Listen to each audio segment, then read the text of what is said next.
వెంకటాపురం గ్రామంలో నివసించే దత్తుడికి చెరువుకి దగ్గరగా ఒక 5 ఎకరాల భూముంది. దత్తుడు 5 ఎకరాల భూమి కింద 1 ఎకరం భూమి భీముడికుంది. భీముడు చాలా తెలివైనవాడు. ఈ సంవత్సరం చెరువులో నీళ్లు చాలా తక్కువగా ఉన్నాయి.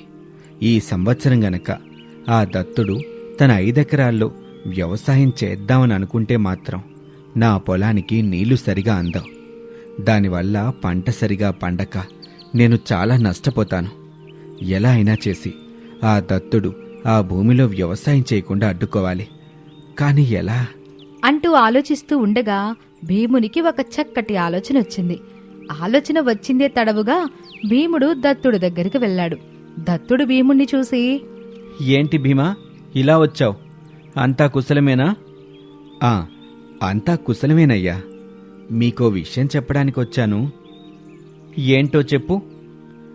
ఏమీ లేదయ్యా, మళ్ళీ మీరు నేను చెప్పిన విషయం ఎక్కడా చెప్పను అంటేనే చెప్తాను. చెప్పు భీమా, నేనెవరికి చెప్పనులే.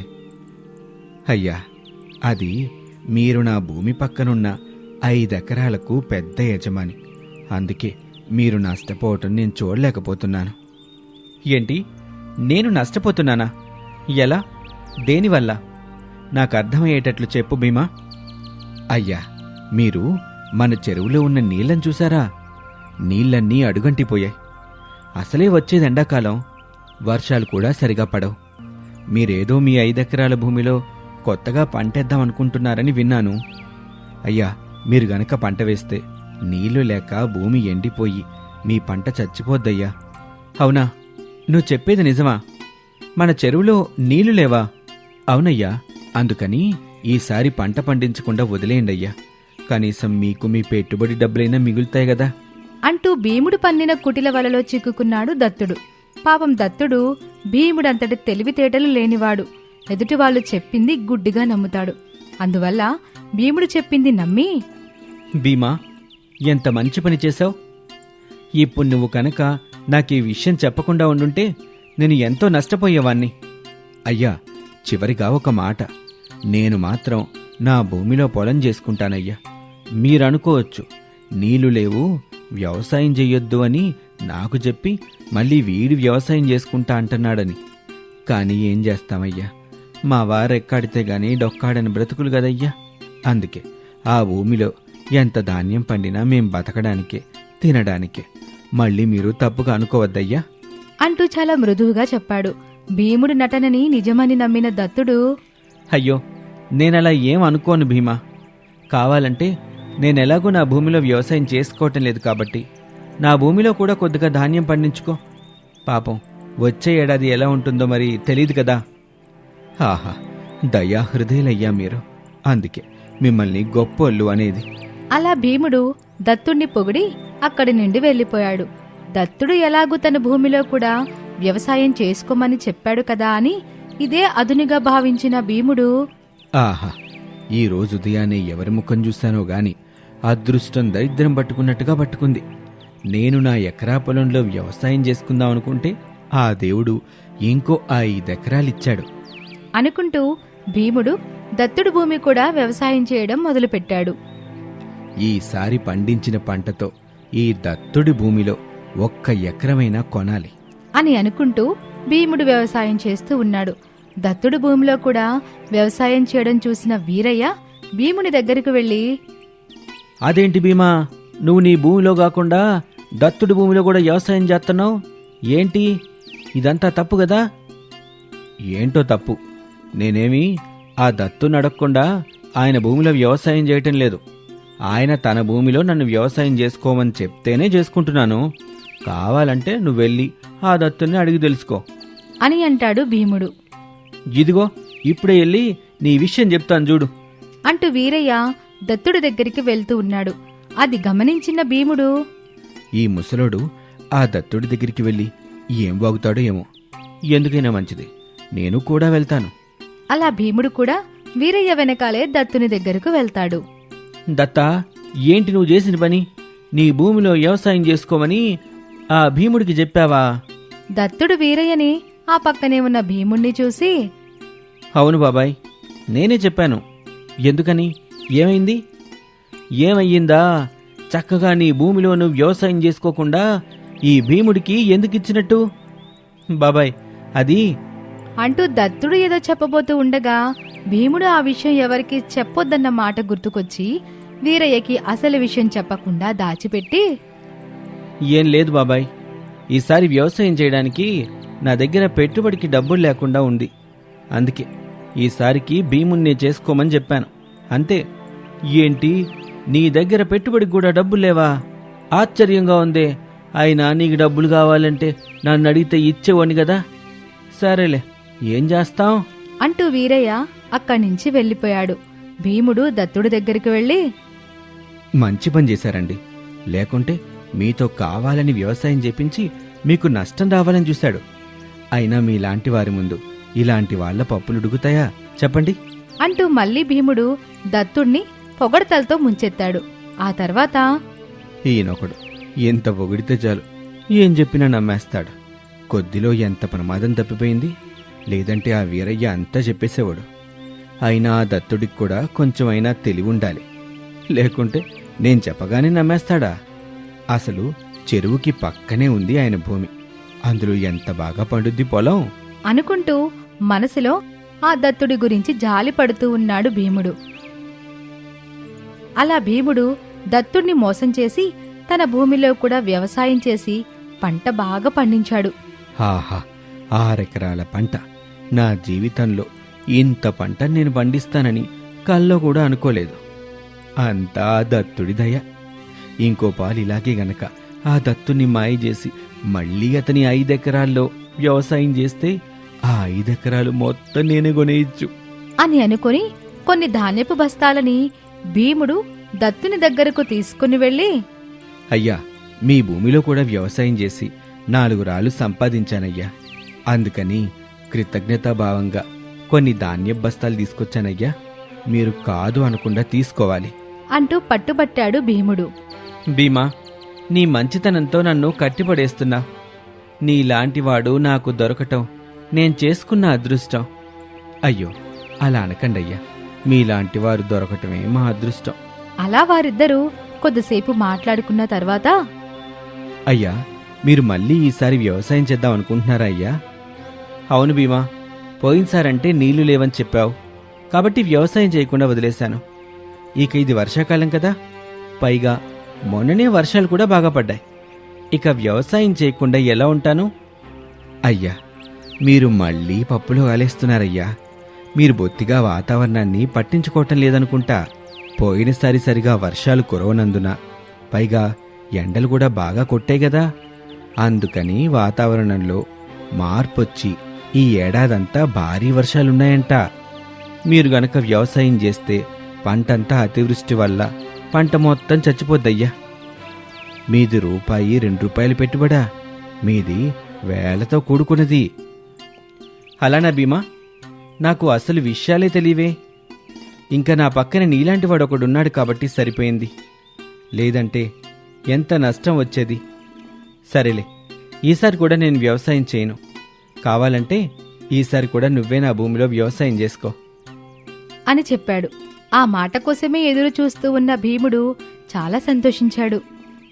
అలాగే అయ్యా, మీ మేలు ఎప్పుడూ మర్చిపోలేను. మీలాంటి గొప్పవాళ్లు 100 ఏళ్లు సుఖంగా జీవించాలయ్యా అని అనుకుంటూ చాలా సంతోషంగా ఇంటికి వెళ్ళిపోయాడు. ఆ మరుసటి రోజు వీరయ్య దత్తుని దగ్గరకొచ్చి, ఏంటి దత్తా, ఈసారైనా వ్యవసాయం చేసేదేమైనా ఉందా? లేక మళ్ళీ పెట్టుబడికి డబ్బులు లేవని ఊరుకుంటావా? అదేం లేదు బాబాయ్, కానీ ఈసారి కూడా వ్యవసాయం చేయటం లేదు అని చెప్పాడు దత్తుడు. అప్పుడు వీరయ్యకి అనుమానం వచ్చి, ఏంటి దత్తా, ఏమైంది నీకు? ఎందుకని వ్యవసాయం చేయడం లేదు అని గట్టిగా నిలదీసి అడగగా అప్పుడు దత్తుడు తనకి భీముడు చెప్పిన విషయం అంతా చెప్పాడు. అప్పుడు వీరయ్య, నిన్ను ఒట్టి వెర్రిబాగులోని చేశాడా భీముడు? ఆయన చెరువు పక్కని పొలం పెట్టుకుని వ్యవసాయం చేయకుండా ఎట్టా ఉన్నావు? అయినా చెప్పుడు మాటలేని నీ భూమిలో అతన్ని వ్యవసాయం చేసుకోమని చెప్తావా? నీ అవివేకాన్ని వాడుకొని ఆ భీముడే లాపడ్డాడు అంటూ భీముడు చేసిన మోసం గురించి తెలియజేశాడు వీరయ్య. ఇక అప్పుడు దత్తుడు భీముడు తనకి చేసిన మోసం గురించి తెలుసుకుని అప్పట్నుండి ఎవరినీ నమ్మకుండా తానుగా వ్యవసాయం చేసుకున్నాడు దత్తుడు. ఇది ఇవాల్టి స్టోరీ. మరొక ఆసక్తికర కథతో మళ్ళీ కలుద్దాం.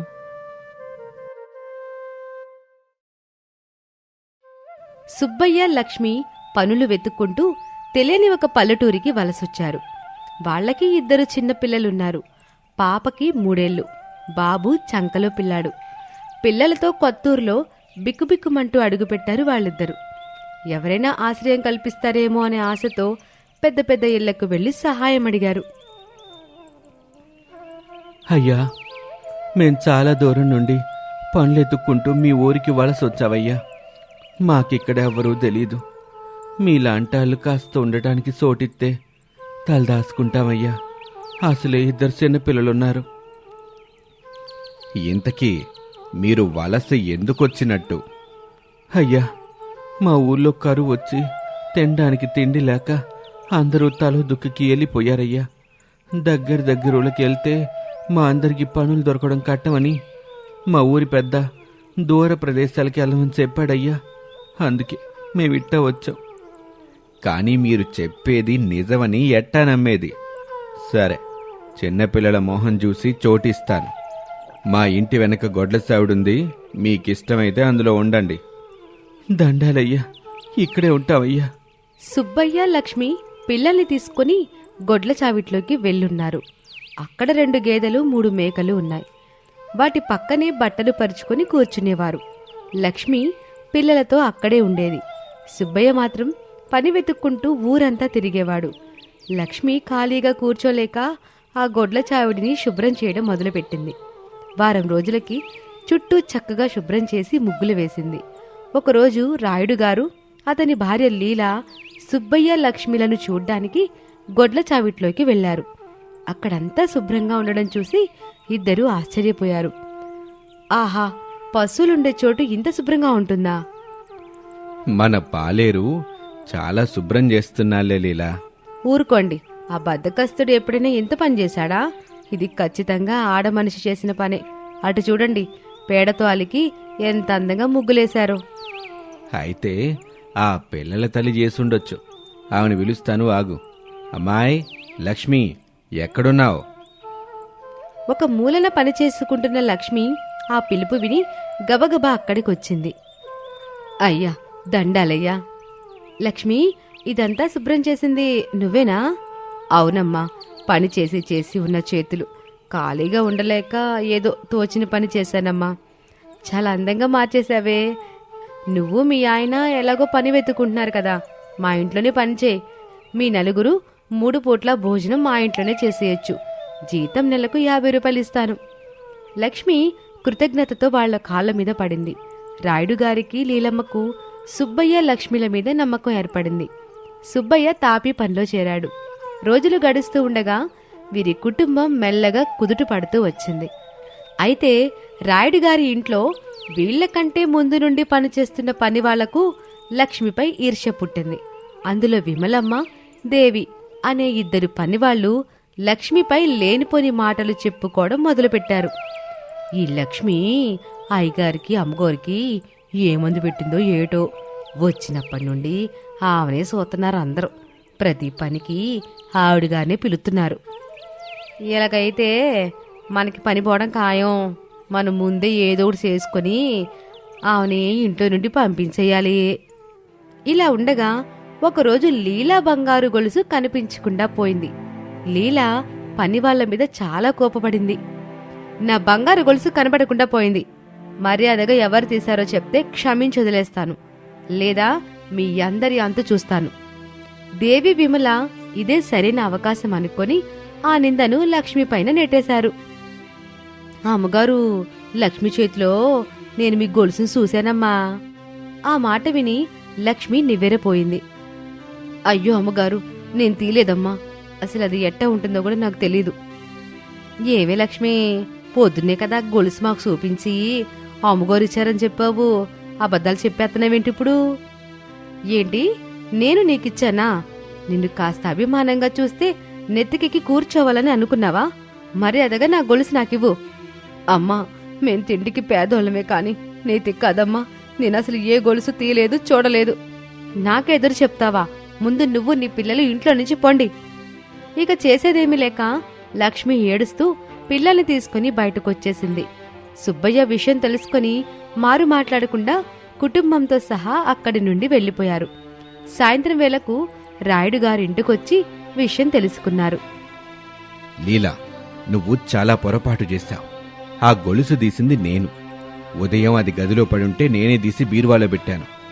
పని తొందరలో నీకు చెప్పకుండా వెళ్ళిపోయాను. ఏమీ తెలియని వాళ్ళని నిందలు వేసి బయటకు గెంటేశావు.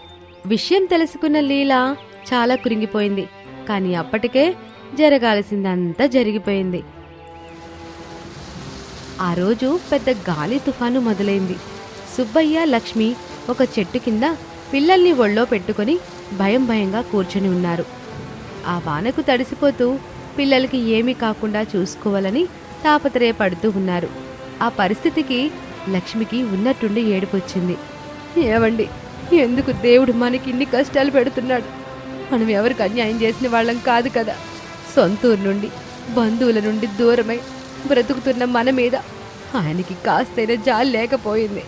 కనీసం వానలో తల దాచుకోవడానికి కాస్త నీడ కూడా లేకుండా చేశాడు. బాధపడకు లక్ష్మి. ఈరోజు ఇట్టా ఉన్నావని రోజు ఇలాగే ఉంటావా ఏంటి? మనము మంచిగా ఉండే రోజు వస్తుందిలే. లక్ష్మినైతే ఓదార్చాడు. కానీ సుబ్బయ్య మనసంతా కలవరంగానే ఉంది. కొద్ది రోజులు ఆ చెట్టే వాళ్ళకి ఇల్లయింది. సుబ్బయ్య పగలు పనిలోకి వెళ్లి రాత్రి వేళల్లో బంకమట్టి సేకరించి తేవడం మొదలుపెట్టాడు. నెల రోజుల పాటు నిద్రాహారాలు మానేసి బోలెడంత బంకమట్టి సమకూర్చాడు. ఏవండి, ఎందుకింత బంకమట్టి పోగు చేస్తున్నారు? లక్ష్మి, ఇల్లంటే మేడలు మిద్దెలు అవ్వాల్సిన పని లేదుగా. మట్టితో కట్టుకున్న ఇల్లే కదా. అందుకే మట్టితో ప్రస్తుతానికి తలదాచుకోవడానికి ఇల్లు కడతాను. యాచకుల్లాగా చెట్టు కింద బతకడం కంటే అది గౌరవమే కదా. అలాగేనండి, నేను కూడా సహాయం చేస్తాను. నేను కూడా సహాయం చేస్తాను అంటూ చిలిక పలుకులు పలికింది 3 ఏళ్ల సువర్ణ. సుబ్బయ్య, లక్ష్మి పగలు రాత్రి కష్టపడుతూ ఇల్లు నిర్మించుకున్నారు. కేవలం మట్టితో గోడలు కట్టి చిన్న గుడిసెని సిద్ధం చేసుకున్నారు. లక్ష్మి తన తెలివితేటలతో ఇంటి నలికి ఇంటి చుట్టూ కట్టెలతో కంచె ఏర్పాటు చేసి మొక్కలు నాటి అందంగా తయారు చేసేసింది. నీడైతే ఏర్పడింది. కానీ ఇంట్లో అన్ని సమకూరాలంటే ఎంతో సమయం పడుతుంది కదా. సుబ్బయ్యకు ఒక్కో నెల బాగా పనుండేది. అప్పుడు తినడానికి ఇబ్బంది ఉండేది కాదు. కానీ ఒక్కోసారి బియ్యం కొనుక్కోవటానికి కూడా డబ్బులుండేవి కాదు. అలాంటి ఒక రోజున పాప సువర్ణ ఆకలి అంటూ ఏడవడం మొదలుపెట్టింది. అమ్మా, ఆకలిగా ఉందమ్మా. లక్ష్మికి ఏం చేయాలో పాలుపోలేదు. బిడ్డను చూసి కడుపు తరుక్కుపోయింది. ఇక చేసేదేమి లేక పాపతో ఇలా చెప్పింది. అమ్మా సువర్ణ, ఇదిగో ఈ గిన్నె తీసుకో. చుట్టుపక్కల ఇల్లున్నాయి కదా, వెళ్ళి చీరలకి పెట్టుకోవడానికి నేను గంజడిగినని తీసుకురా అంటూ చిన్నారి చేతికి గిన్నెచ్చి పంపించింది. సువర్ణ అమాయకంగా ఒక ఇంటికి వెళ్ళి అమ్మ చెప్పినట్టే అడిగింది. అమ్మగారు, మా అమ్మ చీరలకి పెట్టుకోవడానికి గంజడగమని పంపించింది. మీ దగ్గరుందా? ఆవిడ పేరు కాంతం. ముందు సువర్ణ అడిగినట్టే గంజి ఇచ్చింది. కానీ ఆమెకి అనుమానం వచ్చింది. లక్ష్మి ఎప్పుడు చూసినా ఒకే చీర మీద ఉంటది కదా, మరి గంజి దేనికి పెట్టుద్దబ్బా, ఇల్లు చూస్తాను అనుకుంది కాంతం. సువర్ణ వెనకాలే వెళ్లి గుమ్మం దగ్గర నిలబడి లోపలికి చూసింది. లక్ష్మి సువర్ణకి ఆమె తెచ్చిన గంజిని పట్టిస్తూ ఉంది. ఆ దృశ్యం చూసి కాంతం మనసు చలించిపోయింది. అయ్యయ్యయ్యో, తినడానికి ఏమీ లేక పిల్లల కోసం గెంజడిగినట్టుంది. దేవుడా, ఇంత దయనీయ పరిస్థితి ఎవరికి రాకూడదు అనుకొని అక్కడి నుంచి వెళ్ళిపోయింది. ఇక మరుసటి రోజు కాంతం ఒక నిండు క్యారేజ్ నిండా భోజనం తీసుకొచ్చి లక్ష్మిని పిలిచింది. లక్ష్మి, అమ్మాయి లక్ష్మి. పిన్ని గారు చెప్పండి. ఇవాళ మా అబ్బాయి పుట్టినరోజు. చుట్టుపక్కల వాళ్ళకే వంటలు చేసి ప్రతి ఏడు పెడతాను. ఇదిగమ్మ క్యారేజ్ తీసుకో. లక్ష్మికి ఆ క్యారేజ్ చూశాక దుఃఖం పొంగుకొచ్చింది. పిన్ని గారు, మీ రుణం తీర్చుకునే అవకాశం వస్తే బాగుండు. మేం కడుపు నిండా భోజనం చేసి 6 రోజులైపోయింది. మీ ద్వారా దేవుడు మాకు ఈ పుట్ట భోజనాన్ని ఇచ్చాడు అని వినయంగా దండం పెట్టుకుంటుంది. కాంతం మనసున్న మనిషి కాబట్టి ఏమీ మాట్లాడలేక వెళ్ళిపోయింది. వెళ్తూ వెళ్తూ లక్ష్మితో ఇలా చెప్పింది. అమ్మాయి లక్ష్మి, ఈరోజు నేను పెట్టే స్థితిలో ఉన్నాను. రేపు నువ్వు కూడా నాకు పెట్టే స్థితిలోకి వస్తావు. మీ అందరికీ నేను రోజు భోజనాన్ని పెట్టలేకపోవచ్చు, కానీ సువర్ణకి మాత్రం ఒక ముద్ద అన్నం పెట్టగలను. నీ కుదరని రోజున పాప నా దగ్గర పంపించు అని చెప్పి వెళ్ళిపోయింది. ఇక రోజులు గడుస్తూ ఉన్నాయి. చంకలో పిల్లాడు కూడా పెద్దవాడయ్యాడు. పరిస్థితులు కాస్త కుదుట పడ్డాయి. కూతురు సువర్ణ, కొడుకు రాజు ఇద్దరినీ బడిలో చేర్పించారు. లక్ష్మీ సుబ్బయ్య పనుల్లోకి వెళ్లిపోతూ ఉన్నారు. అంతా బాగుంది అనుకునే సమయంలో సుబ్బయ్య కాలికి గాయమై పని చేయలేని స్థితికి దిగజారిపోయాడు. దాంతో కుటుంబ ఆర్థిక పరిస్థితి క్షీణించిపోయింది. పిల్లలు తల్లిదండ్రులకు సహాయం చేయాలని అనుకున్నారు. తమ్ముడు, నాన్నిక పనికి వెళ్ళలేర్రా? అవునక్క, అందుకే నేను చదువు మానేస్తాను. మానేసి పనికి వెళ్తాను. నువ్వు చదువుకో అక్క. లేదు తమ్ముడు, నువ్వే చదువుకో. నేను అమ్మతో కలిసి పనికి వెళ్తానులే. నువ్వు బాగా చదువుకుంటే మా అందరికీ సహాయం చేస్తావు కదా. లక్ష్మి వాళ్ళ మాటలు విని తల్లిదండ్రుల కష్టం గ్రహించిన పసి మనసులను చూసి ఎంతో సంతోషపడింది. సువర్ణ, రాజు, మీ ఇద్దరు చదువు మానేయాల్సిన అవసరం లేదు. నేనున్నాను కదా, అంతా నేను చూసుకుంటాను. మీరైతే బాగా చదువుకోవాలమ్మా. లేదమ్మా, తమ్ముడు లెక్కల్లో ఫస్ట్, భౌతిక శాస్త్రంలో ఫస్ట్. బడిలో అందరూ తమ్ముణ్ణే మెచ్చుకుంటారు. వాడు బాగా చదివి మనకి సహాయం చేస్తాడులే. పెద్ద చదువులు చదవాలంటే చాలా ఖర్చు అవుతుంది కదా, అందుకని నేను కూడా పని చేస్తాను. నీ జీతంతో ఇల్లు నడుపు, నా జీతంతో నేను తమ్ముణ్ణి చదివిస్తాను.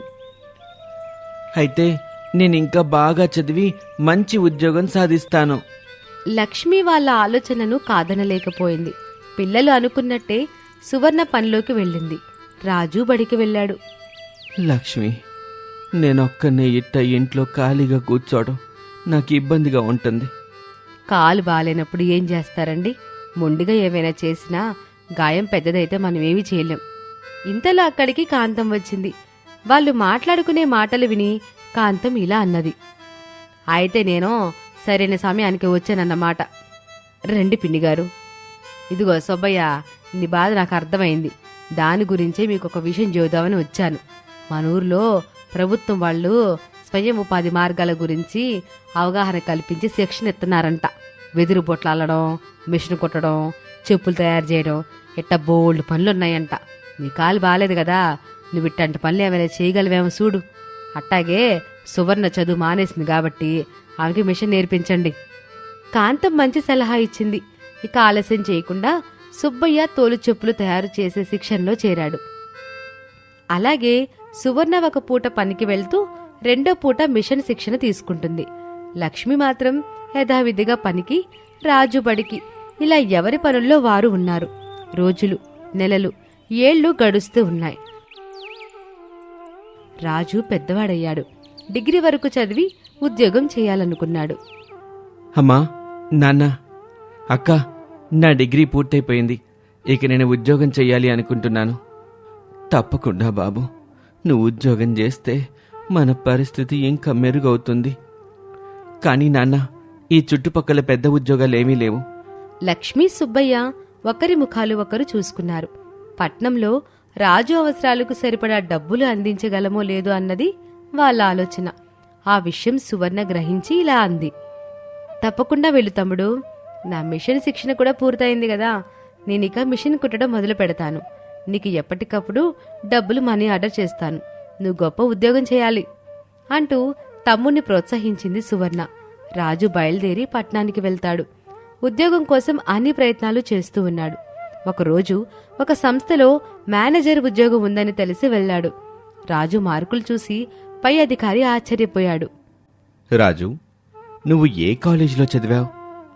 నేను ప్రభుత్వ కాలేజీలోనే చదువుకున్నాను సార్. ఏంటి, ప్రభుత్వ కాలేజా? అయితే నీకు పెద్దగా ఇంగ్లీష్ వచ్చుండదే. రాజు తెల్లమొహం వేసుకుని ఆ అధికారి వైపు చూస్తూ ఉండిపోయాడు. నీ మొహం చూస్తుంటేనే అర్థమవుతుంది. కాస్తైనా ఇంగ్లీష్ రాకపోతే ఈ పని చేయటం కష్టం రాజు. పేపర్లన్నీ ఇక్కడ ఇంగ్లీష్లోనే ఉంటాయి.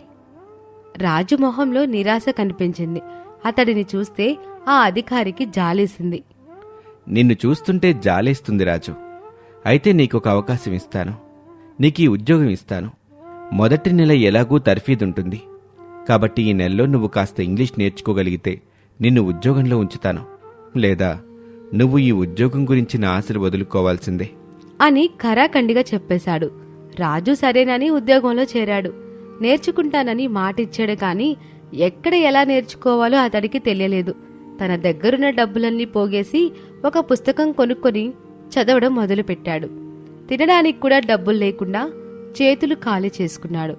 ఉద్యోగంలో రాజుకి మిత్రుడైన విజయ్ రాజు పరిస్థితి చూస్తూనే ఉన్నాడు. రాజు, నువ్వు ఈ మధ్య భోజనం చేయటం నేను చూడలేదు, ఏమైంది? నా దగ్గర డబ్బుల్లే విజయ్. అయితే డబ్బులు పంపించమని మీ ఇంటికి ఉత్తరం రాయొచ్చు కదా. లేదు విజయ్, మేం చాలా పేదవాళ్ళం. మా నాన్న ఇంట్లో ఉండి చెప్పులు తయారు చేస్తారు. మా అమ్మ వేరువేరు పనులకు వెళ్తుంది. మా అక్క చదువు మానేసి పనులు చేస్తూ నా చదువుకి ఇంతవరకు తోడ్పడింది.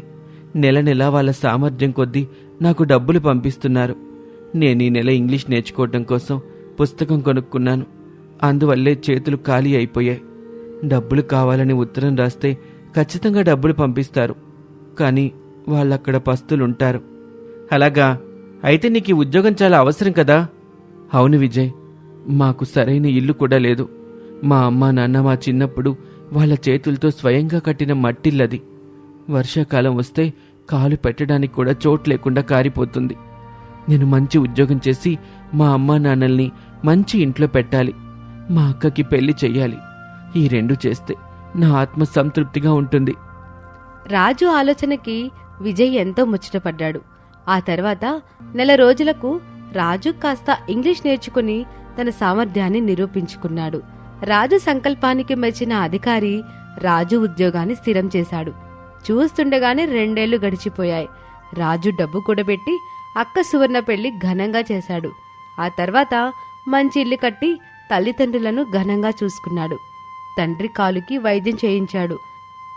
పేదరికం నిలువెల్లా ఆవహించిన అన్ని పరిస్థితులను తట్టుకొని కొడుకు రూపంలో సుఖాన్ని అనుభవించారు సుబ్బయ్య లక్ష్మి దంపతులు. ఇది ఇవాల్టి స్టోరీ పేద బతుకు. మరొక ఆసక్తికర కథతో మళ్ళీ కలుద్దాం.